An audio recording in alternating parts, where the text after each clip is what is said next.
Welcome back to CINCH Tips. In this tip, we're diving into one of the most exciting part of the block designer, working with images. Images are super versatile in your designs. You can use them when making t-shirt or memory quilts, bring in fabric swatches for a more realistic plan, or add panels that become a key part of your final quilt. Let's start by getting some images into your library. On a phone or tablet, you can use the camera feature right inside Cinch Quilt to snap a picture of a fabric, a shirt, or anything else you want to bring in. On desktop, just head over to the Image Library button on the left and upload images from your computer. Once they're uploaded, they'll be ready to use anytime. Now, let's add an image into a block. I'll open up an existing group to edit. Remember, images work just like colors, so you'll need a patch to paint them on.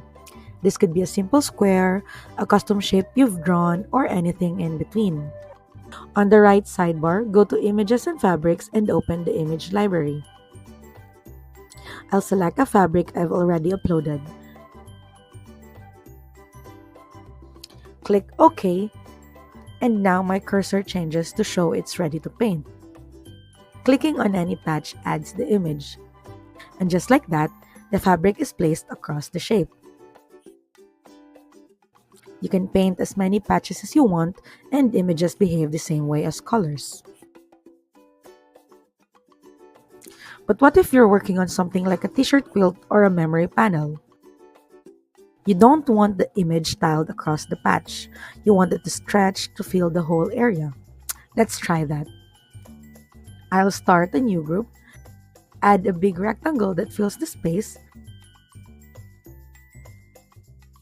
then paint it with an image for a shirt.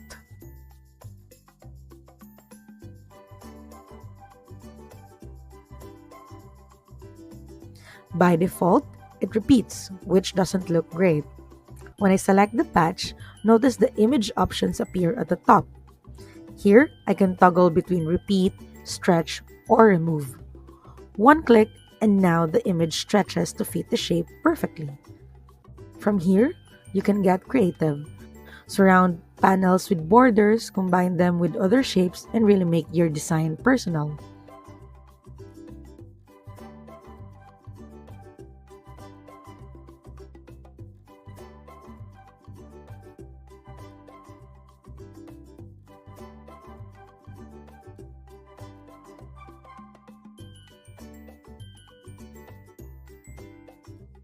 And that's how you bring images and panels into your quilt designs. Thank you for watching. See you on the next Cinch Tip.